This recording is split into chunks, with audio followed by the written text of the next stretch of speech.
All right. You're listening to 91.5 WUML Lowell Blues Deluxe, and it's my honor and pleasure to have Mr. Jon Geiger with me again. Hello there, John.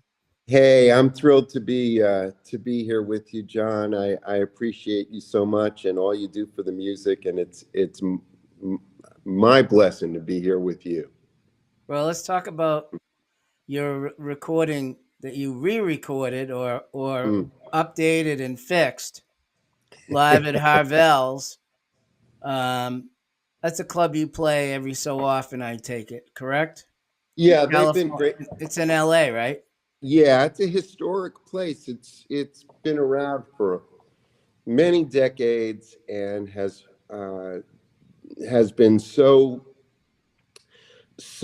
tireless in their efforts to stay true to blues based soulful music. And even during the height of COVID, what they did to keep the club open and running and viable, um, and be able to come out the other side without ever changing their commitment to the music and to keeping going was truly a heroic act, and so I'm honored to be there. They're very supportive. I love I love being a part of that history there. So it was a great opportunity to do something live, um, on the fly at a place that was so well suited for being receptive to that kind of music. And I didn't actually even know it was being recorded.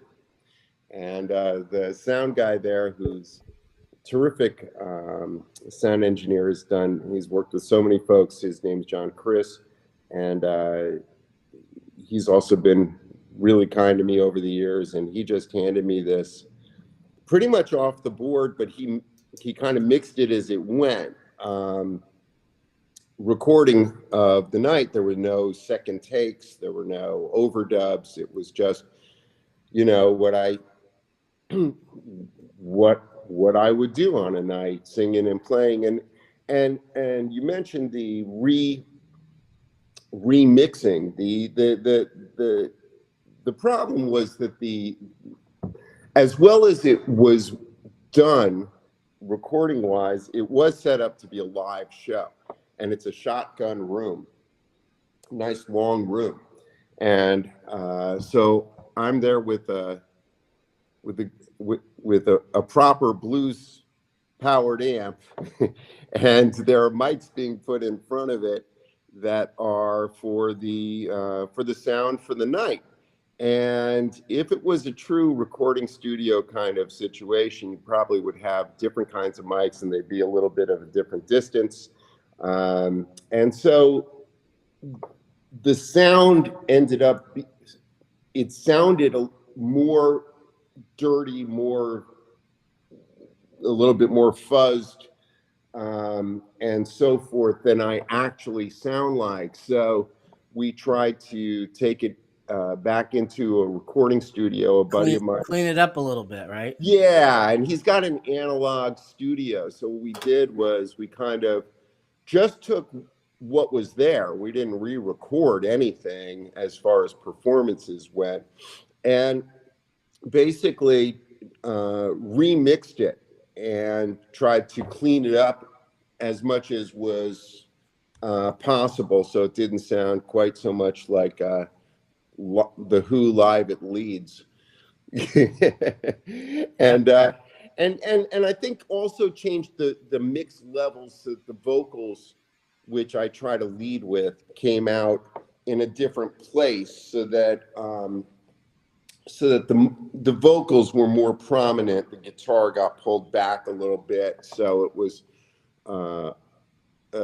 I felt better about how it was mixed that way. Good. Yeah. So people don't realize is you have original songs on there. Um, and a couple covers. But what about a regular recording? Have you ever thought of putting out a studio recording?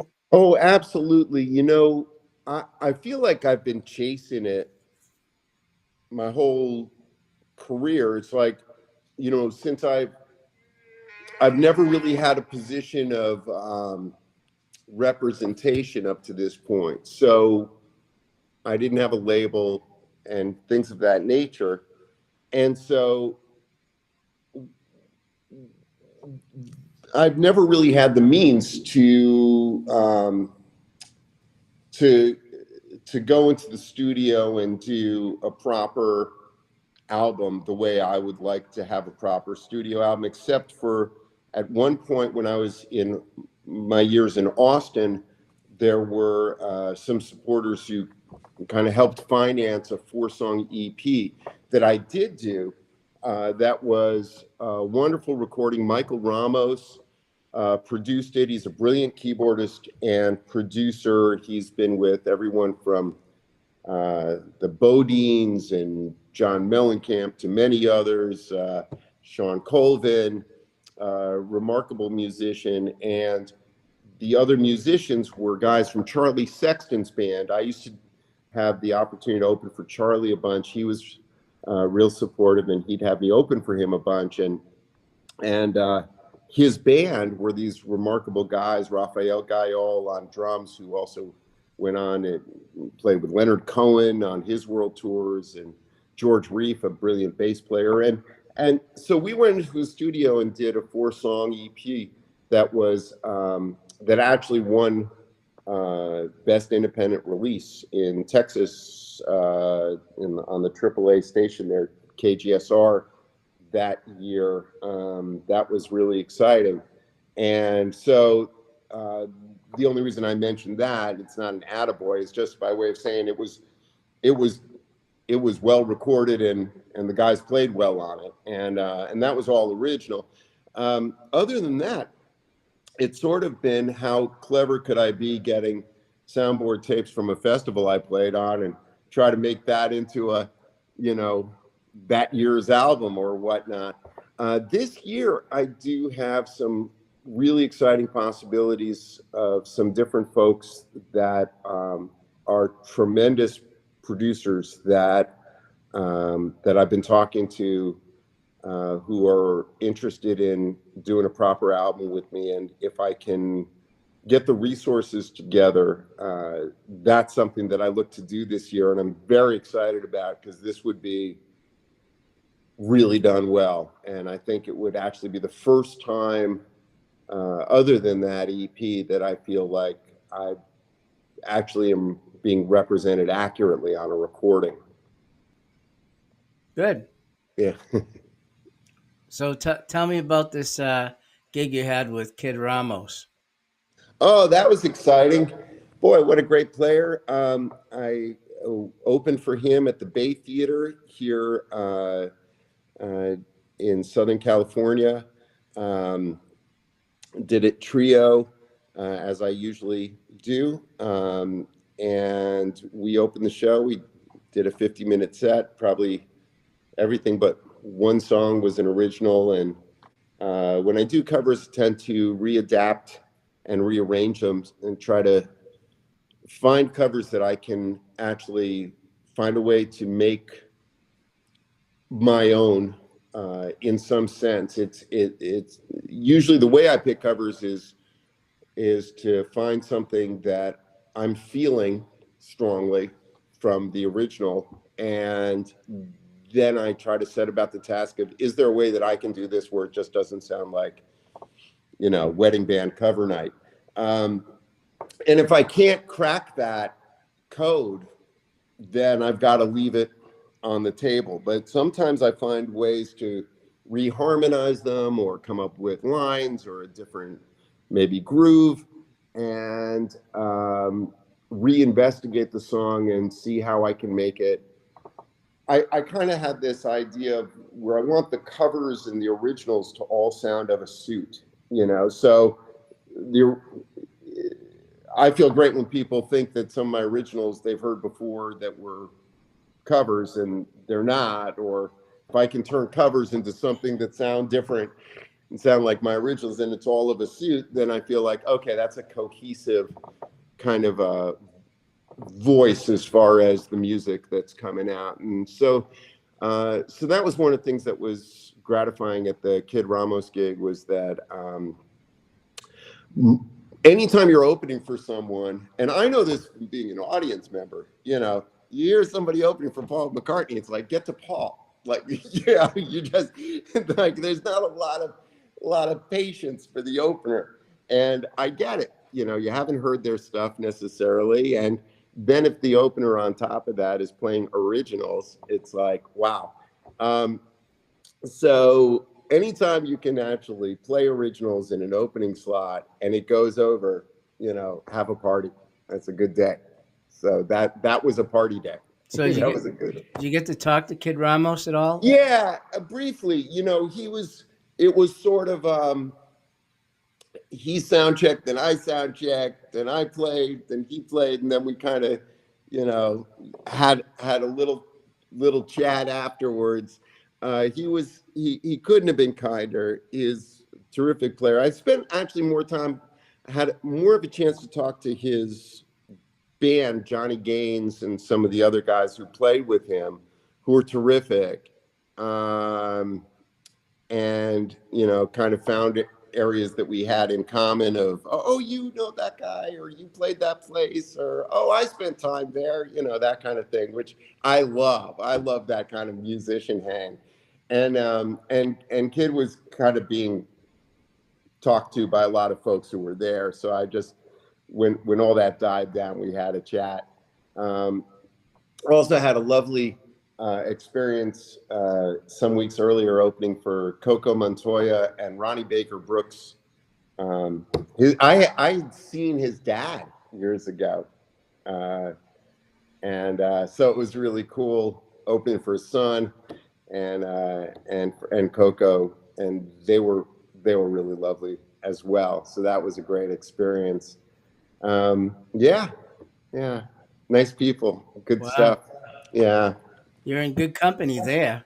Well, I'm always like the 15-year-old, you know, like I am so happy to be at the table. Like because I love the table. So it's like, I never lose, you know, I had this amazing modeling to me by some of my heroes who I was so lucky and overjoyed to study at the knee of, who were like performers. They were great players. They were heroes of mine, and they took me on as a student and whatnot. But they were really known as players, and like I got to see them have that attitude, right? Well, tell me about that. Tell me about some of those guys. I'd love to. And you know, it's funny. Sometimes I think of this also as, in terms of people who you know, who you don't get to see anymore, but when you talk about them, it brings them into the room. They're right there, and it brings them to life. And so it's lovely to talk about. So I had some amazing mentors and teachers early on when I was in New York City as a teenager, and I was hoping to get somewhere, and I didn't really know what my path would be, but I knew I loved blues and I felt it authentically, but I also was bedeviled by the instrument and by understanding music. And somebody said to me, well, there's two ways to learn your instrument, regardless of what you want to play. You either study classical or you study jazz. Yep. And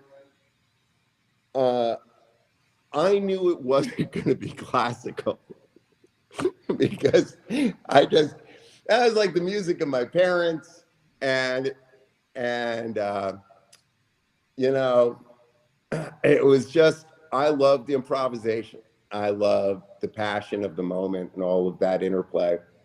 So, but I had no way into jazz. And so my way into jazz was when I would hear the passion or the beauty or the intensity that I heard in blues.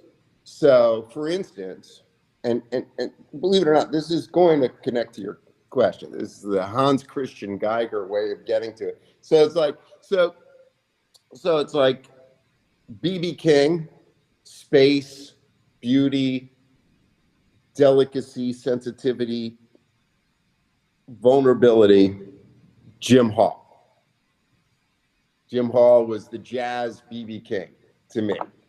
I'd hear, you know, in the horn players, you hear Clifford Scott, and then you hear, you know, Hank Crawford. You hear like you find your ways in. So when I heard Mike Stern and John Scofield, I heard post Hendrix Coltrane. Like I heard that, you know. And when I heard Hiram Bullock, similarly. And so these became my teacher. I ended up being taken on by Mike and by Hiram, by John, and also by a teacher who's less well known but equally brilliant, Emily Remler.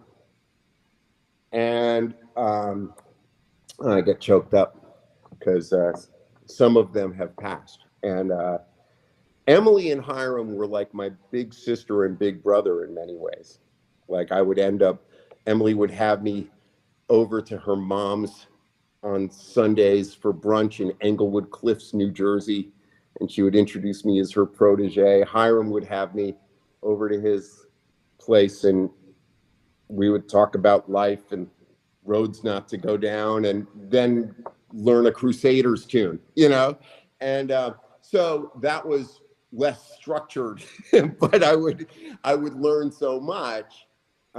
Mike was the epitome of what we were first touching on. Mike was the hardest working guy ever. Like he would get up and he was the one who exemplified practicing isn't because there's something that you're not good at. It's what you do, like an athlete gets their miles in if they're going to play for the Rangers or the Bruins. It's like you take pride in putting on your hard hat, and like this is a painter doesn't bitch because there's a blank canvas the next day when they get up. It's like, no, that's what I do. I fill it up. So Mike, this modeling of the behavior was, I remember being over at his place at one point for a lesson, and we were working on something that was pretty complex and heavy, and I'm going cross-eyed, and he's going to go run to the kitchen to grab a cup of coffee and whatever. And he said, I'll be right back. And he goes to the kitchen, and like any school kid, when the teacher's away, I'm messing around. Like he leaves the room, stop working on what we were working on, and I just start messing around with like a Jeff Beck or Eric Clapton lick I figured out the night before. Well, he comes racing back into the room. Now, he's on tour with Miles Davis. He comes racing back into the room. He's like, oh, you got to show me that. What was that? That's the coolest thing. That was so bad. And like, you know how to play this. I know you know how to play this. But like his excitement about just hearing something that was exciting, like it would never die. It wasn't just because he could do it. So you fast forward and I would see him or John playing at this playing on the pier at Jones Beach or the Orpheum in Boston or whatever. And then I would see Mike playing at the 55 bar, this little dump in Greenwich Village where they're playing. He's got to raise the neck of his guitar for somebody to pass by him to go to the restroom, like in a corner, stuck behind the jukebox. And it was all the same to him because it's playing. There's no stage there. It doesn't matter. It doesn't matter if there's 3 people there because you're trying to honor this excitement about the music that you felt when you started on this path, and that should never stop. So I think about that anytime I walk in the room. There's no stage. The mic is being taped to the mic stand because they don't realize that you need a mic clip, whatever. It's like, yeah, but you're here to try to lift people up and honor the standard that you came from. And that's that. Wow. Great. Hiram for sure. Hiram was amazing. People, I just feel like I need to say this because like so many people, Hiram was a showman, and there's a lot of kind of like stories because, him and Jocko had a lot of different reputations. So that gets talked about because it's like juicy and all whatever. But the truth is, Hiram was one of the deepest guys I've ever known and one of the sweetest and most caring and kind and smart. And he played this kind of, he had an aspect of his personality that lent itself to a lot of personality. But I just need to say that there are other sides to him, and that wasn't his real deal. Like he was a great person and a great player and a deep guy. And when I knew him, he was totally clean. He was totally cool. And he was like a big brother to me. So I just feel a need to say that, just like people who knew Jocko in those moments, which I didn't, but it's the same kind of thing. They get a reputation. You just want to speak to the other side a little bit, Yep. Yeah. So tell me about booking. You working with a booking agent. We had been talking about that. Well, I'm not there yet. There's an agency that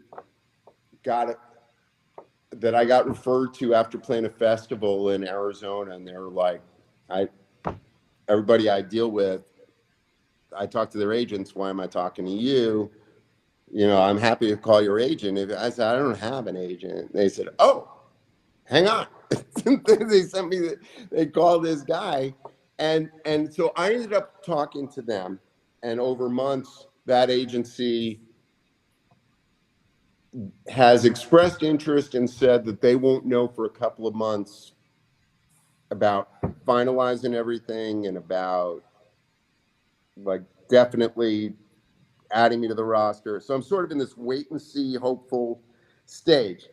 And so I'm hoping that, before summer ends, I can say, yeah, I've got national booking rep and I'm going to be out there, that way. I won't know for sure for a little bit more time, but that's what I'm hoping actually gets seen through. That would be a beautiful thing. And if that does happen, how are you going? You're going to go solo? You're going to go with a trio, a band? Trio. No, I love trio. I mean, that's the format for me because I feel like one of the things that I've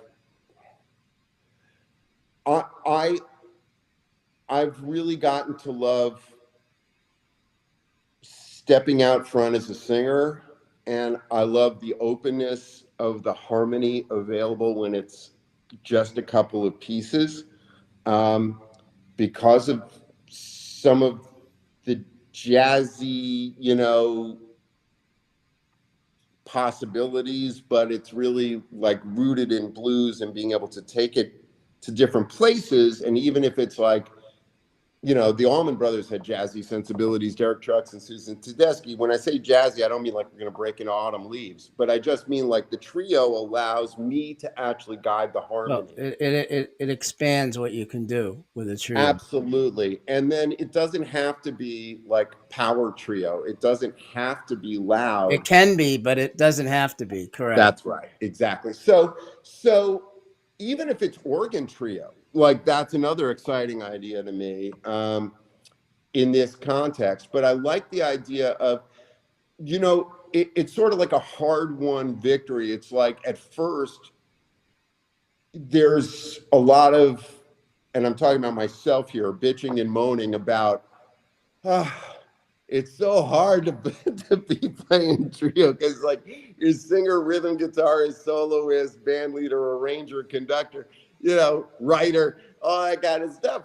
And it's like you want somebody else to take a load and all you do is sing or all you do is play. But then like once you start figuring out or getting the muscles stronger to be able to sort of do the, you know, the rub your stomach, pat your head of like singing and playing and actually having the rhythm part actually still be in time and all that, then you don't want to give that up because you start feeling like, oh, wait, I think I got this.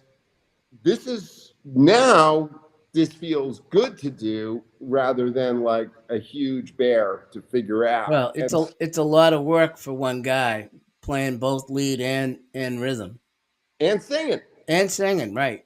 People don't realize how physical that is. And the other thing is, if you're tired, it doesn't have to affect your guitar playing. But if you're tired, it's gonna affect your voice. So, you know, sometimes part of it is the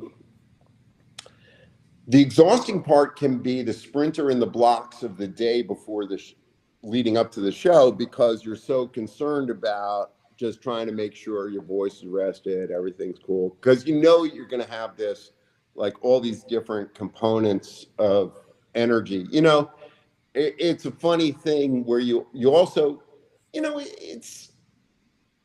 there's a lot.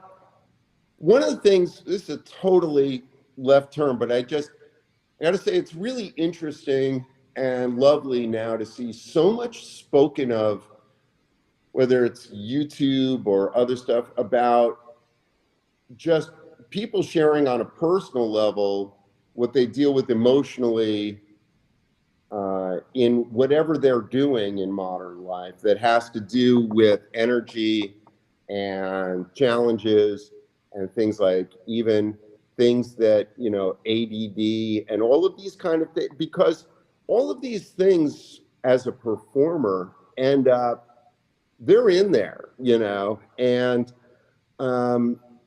they affect how you know, how you deal with insecurity, how you deal with energy for a show, how you deal with all of these things as a human being. You know, it's not like you become necessarily a performer just because you want to be noticed by people. That's not the kind of performer that, like, that's not my type of performer, and that's not the people I know. It's like, we're musicians, we love playing music, so you do that in front of people, you know.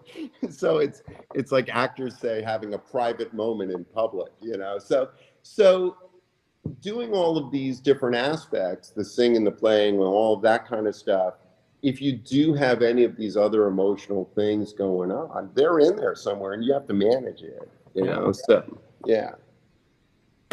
So this record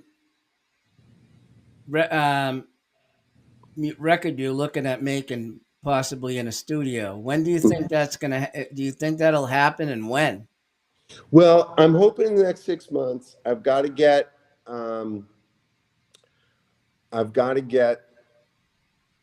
some.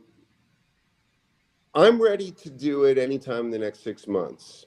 I've got to get some backing or financing or enough put away from shows to finance doing it. I think I can do it really inexpensively comparatively, because a lot of people want to have offered to be a part of it.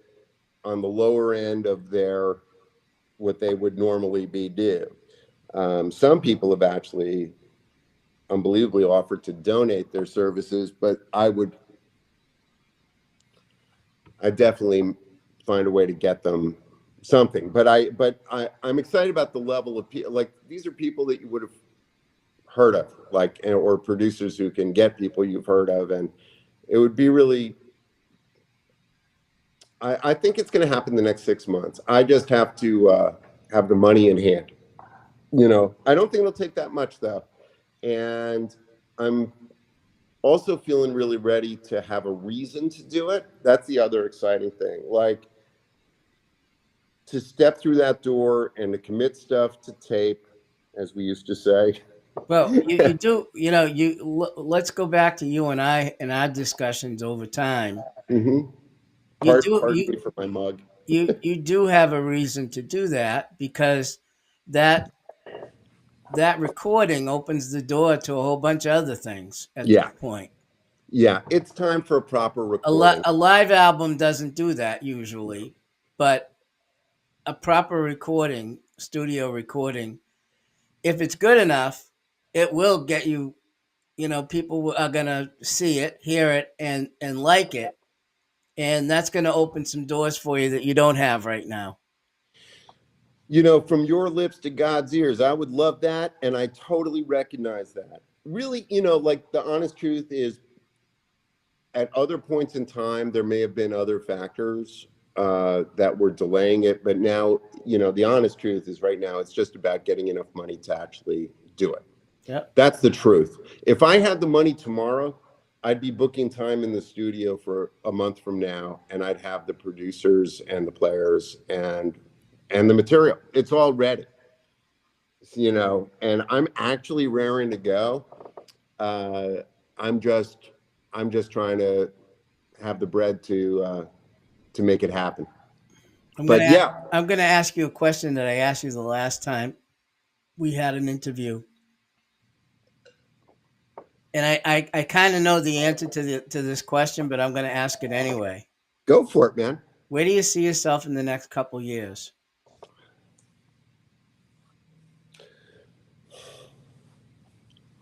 Wow, that's a good question now for you. It's a good question now for me. Now, do you want me to tell you what you said the last time? I'm scared I'm going to say the same thing. And that would mean I've made no progress. Well, I'll tell you what you said. Okay. You wanted to be get out there and travel, and you wanted to go overseas. Those are the two things you said that you wanted to do. And you still haven't really done that yet, because you're still working toward all of that. Yeah. And the first step to that was getting a booking person to even talk to you, which you've done, which is good. So, and that's why I originally asked the question about a proper recording, because live recordings, I know, I understand why you're doing the live recording, because you want them to hear what you're like playing live. But the proper recording is the one that's going to help you move forward, I think. I know that you're right. The live recording was also because I didn't have the bread to do a proper recording. Right. Well, that's the other reason. I know that, but yeah. But thank God I can. Thank God I'm a live player. So at least there was that. And that is the thing. It's like, So where do I see? Well, there have been. I got another quick question for you. Sure. Have you thought of getting a publicist that could open the door for bookers for you too? Oh, I've had one, and there's been definitely a great deal of press and some contacts that have been incredibly helpful and beneficial through that. I think the next what needs to happen is stuff that a publicist could be publicizing, Right. like like, oh, now on tour in the Northeast, or now going, going to be in Right. the UK. One thing that has happened is there's been an expansion of the awareness of what I'm doing, as far as, I'm on a UK playlist this week. I got named top 20 blues artists of 2024 by Canadian radio. I had a feature that just came out this week in a European blues magazine, placed by a UK journalist who's become a big supporter. So, like, I got interest from the Lucerne Blues Festival and the Moscow Jazz Festival. So, like, there are reach outs and there are things that have happened that would seem to be the kind of stuff that elusive booking agent or manager could work with, but landing them has not happened yet. So I'd like to travel. I'd like to go abroad. The reason why I want to go abroad is not because I want to take, pictures of the Eiffel Tower. It's because, like, I think what I do would Translate would over work. there. Yeah, I mean, if I'm already getting airplay and I'm getting magazine notice over there, it's because it's resonating. Someone's playing it. That's for sure. Yeah, and what I'm doing is clearly resonating on some level that would be viable if I was given a chance to go over there. So I just have a feeling about playing over there that would be a good fit.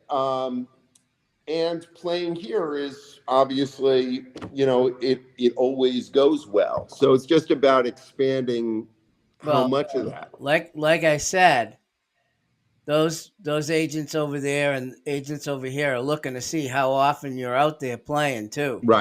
Right. And they talk.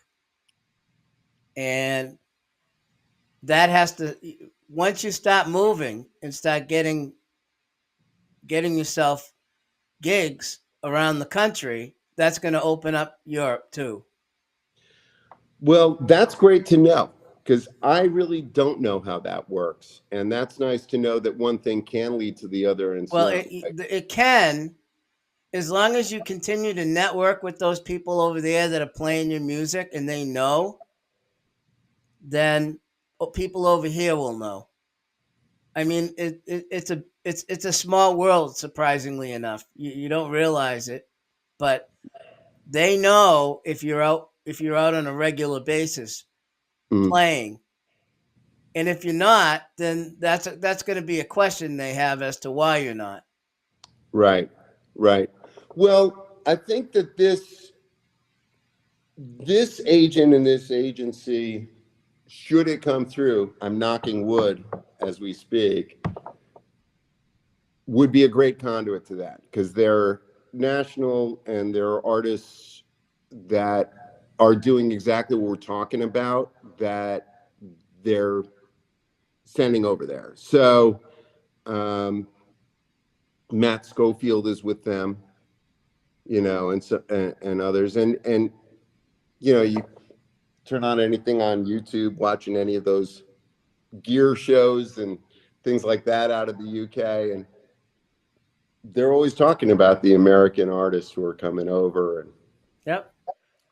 So where do I see myself? I feel like, I'm a good fit for exactly that. Yeah, I know where you're gonna go. What's gonna happen?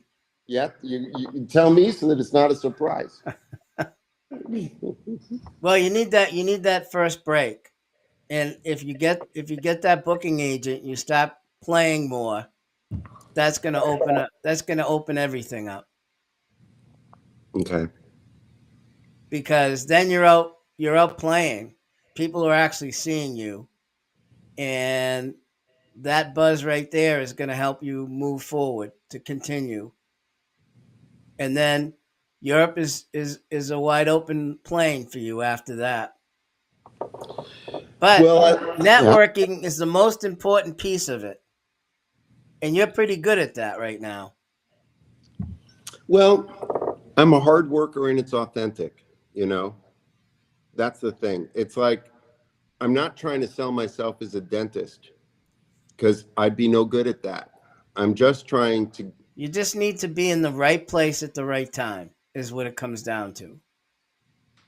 I mean, you have the tools, you have everything you need, you have your trio, you have a great live recording, but you need to move forward. Yeah, yeah, yeah. And Maybe that, I'll. like I Maybe said, that will happen eventually.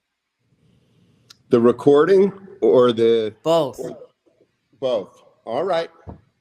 I'm going to get a copy of this recording so that I can hold on to it. I'm going to put it under my pillow like kids do when they lose a tooth. So the tooth fairy will come. I mean, I've been honest with you about what I think of what's going on with you, and I mean, I'm not a publicist, I'm not a booking agent, but I see musicians come and go all the time through my studio, and I hear all the horror stories, and I see all the horror stories of what things that go on, and bad booking agents, bad publicists. I mean, who don't do it, who don't do what they say they're going to do.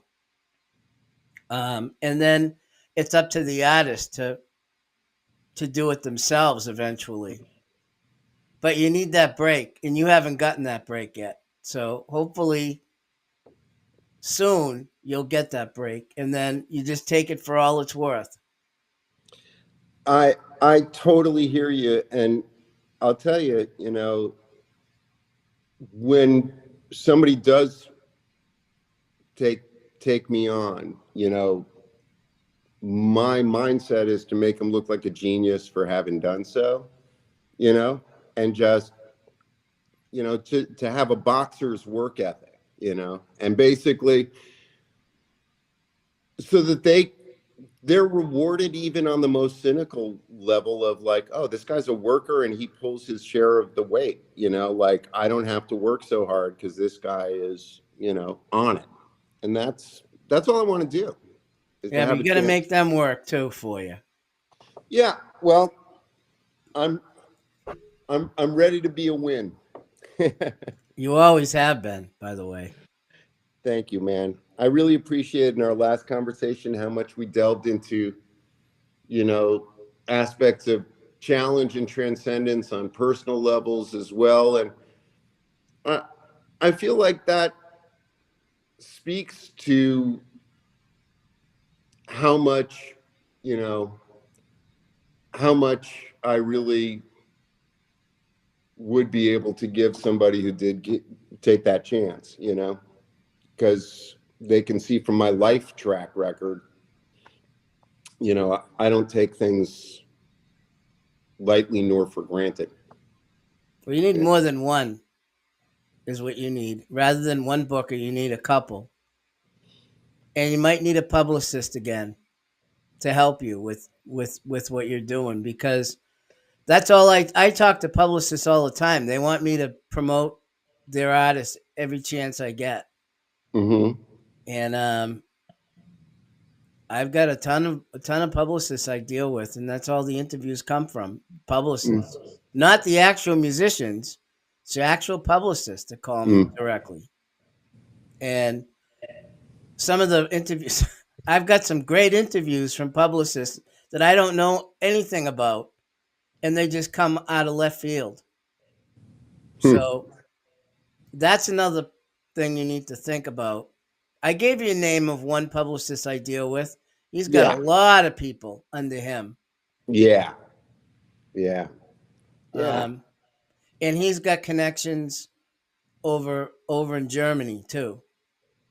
So if, like I said, it's all networking. If you can network with, a booking agent and a publicist, you'll be golden. I am ready to step through those doors. And until then, you have to give them the product that they want too, so they can promote it. Yeah. Well, maybe I'll sell a couple guitars this week and this year and make a recording and just, look at it as coming back on the other side. Like not a sacrifice, but actually an investment. You never know. I mean, I'm looking at it from the 10,000-foot level, and what I see with musicians that come through my studio a lot And I hear all this. I'm telling you, I hear all the stories left and right Mm-hmm. about bad bookers and bad publicists, and record companies not wanting to deal with them, and they have to do it on their own. And then sometimes they come and they play on my show and take those recordings and work them. So again, I'm in the midst of a lot of this stuff, Mm. and I hear your pain of what you're trying to do, and it's not easy. It's an uphill battle. Every day is an uphill battle for a musician trying to be a full-time musician. It's not easy. Well, I do feel like I'm at a place where I have a lot of ammunition for the right person. Like I've got the performance video, I've got press, I've got all Yeah. of that. I'll add a studio recording to the to the to the ammo bag, and I've got 25 years of live performing experience. That the feedback I get is that's ready as well. So Right. That's part of the package. yeah, yeah. You know, I mean, one of the most joyous moments for me about that Coco Montoya opening was both he and Ronnie Baker came out from the back halfway through my first song, and they took a seat in the front row. What They does watched what does that tell you? and they watched my whole set, and they came up to me afterwards, and they said some very kind things, and that was pretty cool. That speaks volumes right there, doesn't it? It did to me. It was really, Yeah. really beautiful, you know. So, John, how do people find out about you? Well, I've got my website. My name is spelled Jon. There's no H. Geiger. And my website's myname.com, jongeiger.com. I could use some more Instagram followers and likes and all of that. And my Instagram handle is @JonGeigerMusic. I post upcoming shows there. My website has links to Spotify and to all that good stuff, and my YouTube channel. And I'm starting to release, there was a bunch of video from the Kid Ramos theater show, as well as show at the Baked Potato, famous jazz place here in LA, and some others. We're getting set to put a whole bunch of video out on YouTube. There's links to my YouTube channel on the website, and you also can find Jon Geiger YouTube channel. And what would be great is, you could see some live clips if you like, subscribe, tell a friend, tell a neighbor. But yeah, myname.com, my Instagram, my YouTube. You have Facebook everything. Too? I got Facebook too. Absolutely. Reach out. I would love to hear from you. Reach out to me. I don't know how many Jon Geigers there are on Facebook, but I'm the one in Los Angeles, and my profile picture has me playing a BB King model guitar. And you can reach out to me on Messenger. You can reach out to me on Instagram. Go to the YouTube channel, like, share, subscribe, all that good stuff that we do in this modern age. And let me know anything I can do for you. All right. Well, John, thank you very much for taking some time out of your busy day, getting yourself prepared for a possible tour, booking, and all that stuff. I really appreciate you taking the time. Listen, it's so beautiful, the support, and I'm so grateful for your interest and your kindness, and I thank you, and anything I can do for you anytime, you got me. You're already doing it. How's that? All right. All right. Take care. Thanks, and thanks to your listeners. I appreciate y'all. You're welcome. Have a good day. You too, man. Thank you.